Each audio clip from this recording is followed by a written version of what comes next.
All right, everyone, welcome to another brand new video. We are going to talk about something very, very important in this video, the anatomy of a PMP question, how to answer correctly every single time. Now, we talked about this topic in our weekly webinar. That's where the real fun, the real strategy, the real value takes place. If you're interested in signing up to our webinar, the link is in the description. The link will also be pinned in the comment section. We have limited spots. So if you are genuinely interested, if you're going to attend every Saturday at 1 p.m. Eastern time for now, we might change the time in the future, then sign up to our webinar where we talk about test taking strategies, we talk about PMP questions, we solve some questions, and we always have a gift for everyone at the end, okay? If you get to the endish of this video over here, you'll have a secret gift. It's somewhere hidden in the video, so I won't tell you exactly where, but stay tuned, watch the whole thing, okay? The anatomy of a PMP question, how to answer correctly every single time. So this has been taken from our webinar. I'm going to skip some slides and get straight into the point, okay? So one second over here. If you're losing motivation when it comes to the PMP exam, remember, the PMP project management in general is what is in need. AI proof. So many companies are letting go of their employees. As long as you need to manage and deal with people, PMP or project management in general will still be relevant. 33% salary increase. You can work in any industry. And if you're like me who likes working from home, you get a lot of opportunities to work from home. Okay, awesome. So let's get into the 3 things that you need. You need to understand when it comes to answering PMP situation-based questions. Why situation-based, Mohammed? Because situation-based questions are 80% of the exam. Okay, so look at number 1, you're wasting your time. Let's look at the one sentence you've been wasting time on and how to deal with it. Number 2, what exactly you need to focus on. Number 3, when you are left with 2 answers, what in the world are you supposed to do? All right, let's move on. So real quickly, remember, and I want to tell this, I'm going to keep saying this. The PMP is a standardized exam, meaning it follows a certain pattern. The questions are in a certain form. If you're able to understand that pattern, if you're able to crack it, the exam is yours. Okay? The old way is what? The old way, PMP instructors will tell you, read everything very, very carefully. Make sure you don't miss any details. Do not move on until you understand the actual situation. Now, the consequence of that, guys, is that you not only waste time, you burn out. The PMP exam is extremely mentally fatiguing. You might not notice it after 20 questions, after 40, but after 100 questions, man, are you going to burn out. So the thing is, do you actually need to read everything? One of the things that a lot of my students say, I was spending so much time reading that I started rushing at the end because I realized that I was out of time. Now, here's a new way. You have the situation, okay? Now, this only applies, and I want to tell you guys really carefully, remember this. If the question is a medium-sized question or a large question, this new way will apply to this. If it's a 2-line question, everything in that question needs to be read. If it's a medium-sized question or a large question, you can literally bypass the first sentence. You can literally skim through it because the first sentence is simply setting up the situation. And even if it sounds important, it's going to be repeated. It's going to be repeated or implied in the following sentences. Now you're probably wondering, Mohammed, that's just the first sentence. That's nothing. It saves you time and it saves you energy. You won't realize it in the first 20 questions, but once you're after the 100th question mark, you'll still have energy. Okay, let's look at a quick example over here using our signature course. Question 59. Let's look at question 59 all the way. My apologies. I have some questions already up. I was teaching. So 59. A project team created user stories after understanding the customer requirements. Great. Now let's ignore that. Let's not read it anymore. We already read it, but let's ignore it. Let's start from here. As the project progresses, the project manager observes that there are too many change requests. The team feels that the outcomes they are working on are not aligned with the customer requirements. Boom. That is your problem statement. I don't even need the first sentence.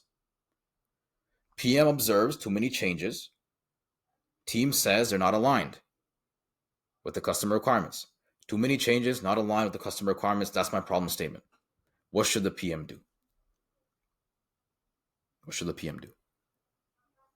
I'm gonna let you guys handle these questions. These questions over here. Actually, you know what? Let's solve it together. Why not? More practice for all of you, right? So A, acknowledge that the current team needs improvement and hire more qualified team members. No, that's not going to solve the core issue. That actually goes against our principle over here, principle number 3. It's counter servant leadership. We don't want to do that, right? We don't want to create friction and fire our team members. That doesn't make any sense. I don't know why this question is up. Extra question for you guys. All right. Refer to the configuration management knowledge base for similar projects delivered in the past. Now, is that going to solve the issue? And did the question mention anything about similar projects? Remember one of our principles over here, scrolling all the way back. When the answer mentions information not mentioned in the question, eliminate that answer. Remember that. If the question mentioned anything about a similar project or something in the past that had been completed, the question is literally telling you use that information in your answer. And if it doesn't, you don't have that information. B is gone. Include a representative from the customer to work collaboratively with the team. Okay, nothing wrong with that. That sounds awesome. Arrange for a workshop with the customer to understand the business values expected from the outcomes. Okay, this is good too. We have the V word over here, value, which is one of our key words. Choose the most value-driven answer. Over here, one of our words is value. PMP loves to use that word. So we have 2 answers. Now I want you to keep that in mind because our last hack has to do with a situation where we have 2 answers at the end, okay? Keep that in mind. Come back to this. Let's go back to our presentation. All right, awesome. So skim through the first sentence. That is the summary of our hack. Little disclaimer, guys, it's not enough. It's not enough. And the reason why I say it's not enough is because you need to practice on quality problems. You need to practice on problems that will prepare you. They'll prepare you enough. So make sure you have quality problems. Our PMP course has quality problems. We have made them together collectively. We have looked at mock exams, seen patterns, and made these questions so you guys have that resource as well. Okay, keep watching the video. Keep watching it. I promise you. I'm not telling you, but keep watching it. If you made it this far, don't go back to your YouTube shorts, your TikTok. Keep watching it. I have a surprise for you. Okay.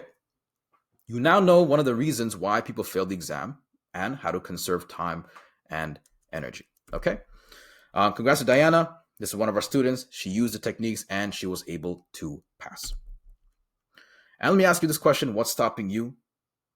If regular people like Diana, like myself even, right, are getting certified, stop spending 3 to 4 months. You got this. You can get certified in record time.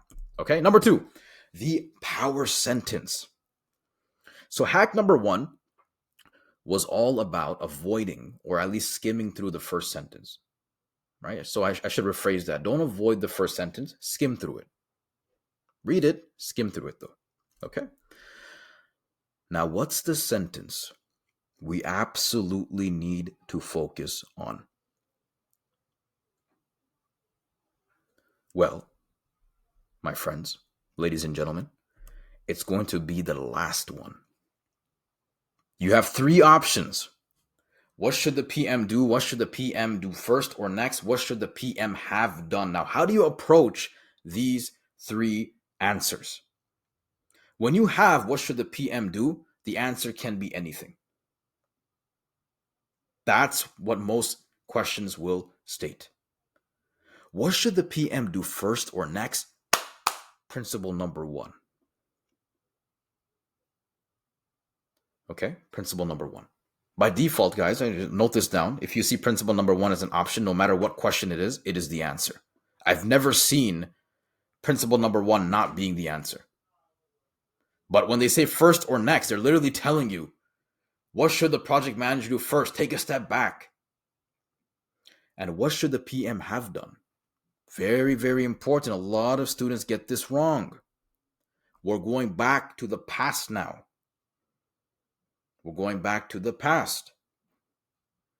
We simply want to choose the answer that prevents the problem from even happening.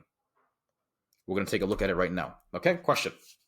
Project is halfway through execution when a key stakeholder expresses frustration that several of their concerns were not addressed in the project scope. All right. Now, the first sentence might seem important, but you'll see it being emphasized in the next sentence. Okay, so I skimmed through it. The stakeholder insists that they had raised these points during early planning meetings, but the PM cannot find any documented evidence of those concerns in the stakeholder register or meeting notes. Problem statement right there. The stakeholder now demands changes that could impact the project's timeline and budget. Okay, so the problem statement is pretty simple. The stakeholder comes along and says, hey, I've mentioned that, I raised this point and that point, but the PM can't find anything about it, right? So we're going back in the past and we're saying, what should the PM have done to completely prevent this problem? We are going to go through the answers. We don't even need the principles. We're going to go through the answers and literally ask ourselves, is this going to prevent the problem? Okay, so A, included the stakeholder in all scope review meetings to ensure alignment. Is this going to solve the problem? Yeah, technically it can. It's not efficient. Why would I include a stakeholder in every single meeting? Not efficient, right? I should include the stakeholder only when needed, but technically it solves the problem. Let's see if there's a more efficient answer. Sent a weekly summary of stakeholder concerns to all team members.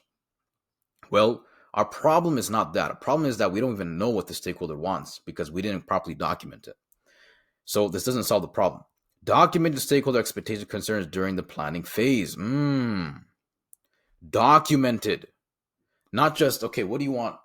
You want that? Okay, great. What do you want? I'm writing it down. I'm typing it up. I'm noting it. Solves the problem. This is more efficient than letter A. We are at the planning phase. We're in the beginning. Right? I like C better.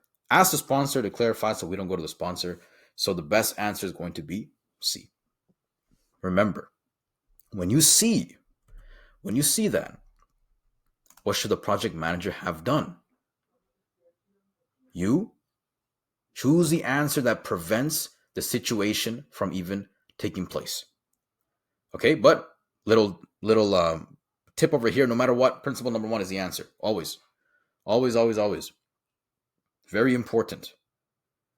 If you see principle number one, please just choose it. Just choose it. Okay, so you now know how to approach the most important sentence, the first question, the question itself, right? And the question itself, remember, what should the project manager do? What should the project manager have done? What should the project manager do first or next? This is an important strategy. You will 100% encounter it because 80% of your exam is that. Will used this strategy, was able to pass. Congratulations to Will. And I ask you again, what is stopping you? What is stopping you? You've been studying for 3 to 4 months, hours and hours every day. You don't need that much time. Join our webinars. Let me show you the strategies. Let me show you how to decipher the questions so you can pass, okay? Little disclaimer, it's not enough. Again, I have to remind you guys because I'll have a lot of people that are just taking the exam and not preparing anything, literally just walking in with strategy. You have to prepare. You have to still study. You have to go through the questions. You have to get used to it, right? You don't have to study the textbook. You don't have to take hours and hours and hours worth of courses, but you need to still prepare. Okay. Now, a gift for all of you because you've been watching this video for more than 10 minutes. And I know these days it's so hard to watch a PMP video for more than 10 minutes. Because of you guys, I've made it so far. I was able to, teach so many people, I was able to really reach out to many, many individuals because of you guys, right? So this is a special that I offer all of the individuals that attend the webinar. 50% off my signature course because you're awesome and I want to help you guys out as much as possible. And I want you guys to pass. And when you do pass, send a comment on one of my videos. I passed. I might not respond, but I review and I read every one of them. Okay. So this is the link. You have to kind of type it up in the search box. Okay. So in the URL, and you'll get 50% off. All right. It's going to be for a limited time only. So take advantage of it. Awesome. All right. Hack number 3, when in doubt. So what do you do when you're left with 2 answers? Now, a lot of people have been telling me, Mohammed, listen, I read the question, I understand the problem statement, I eliminate the answers, but I'm always left with 2 good answers. What do I do? This is a very, very common problem. Principles work, they eliminate the answers, but you can be left with 2 answers. If you eliminate all 3 and you're left with the 4th one, even if you don't understand it, process of elimination, it works. But if you're left with 2, what do you do? Okay, remember, frame the problem, our 3 steps, apply the principles, choose the answer that solves the problem. Okay, if you're left with 2 good answers, always ask yourself, what comes first? What comes first? If I was in that situation, what would I do first? Okay, let's go back to our course. This is the course that's basically 50% off for you guys. What number was it? 33. So again, take advantage. The link will be removed soon. And I just want to help you guys pass, right? I know what you guys are going through. I've been through the exact same situation. And I know a lot of you are struggling. So take advantage, okay? 33, the CCB has approved a change request to add a new component within a product. Now that seems important, first sentence.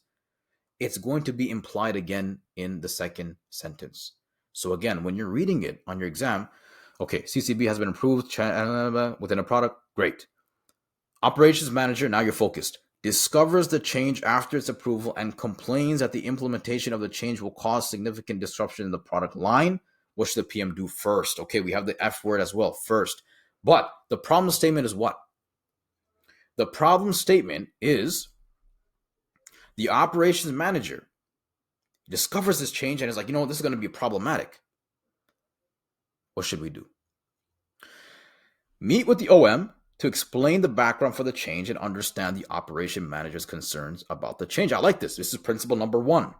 Okay, and we have the F word. What should the project manager do first? Let's move on.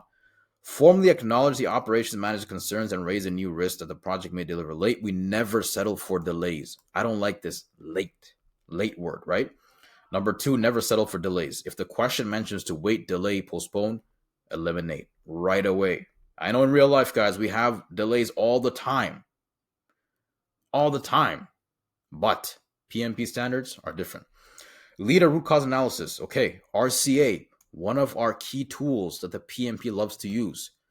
With the design team, okay, we're involving the team. Identify the failures that led to the decision to add a component that was not compatible. Okay, C is also a good answer. And de-escalate, we eliminate. We are left with A and we're left with C. When you are left with 2, you choose the very first thing that you would do as a project manager. A, you go speak to the OM. See what happened. Understand his or her concerns. After that, if you see that, you know what, no, the OM is right, lead a root cause analysis. Okay? That is how it works. Those are the 3 hacks. Right? Those are the 3 hacks. And hopefully you guys enjoyed that video. Short video, but I wanted to just show you guys the 3 hacks so you guys could implement it right away. If you are interested in the webinar, sign up. It's free. It's a weekly webinar every Saturday at 1 p.m. Eastern time for now. 1 p.m. Eastern time. Might change the time, but we'll communicate that with you guys. And take advantage. Take advantage of the webinar special that was in the previous slide. Okay? Hopefully you enjoyed this video. Give it a thumbs up, subscribe, share it with everyone who's taking the PMP exam. I will see you guys in the next video. Take care and have a fantastic rest of the day.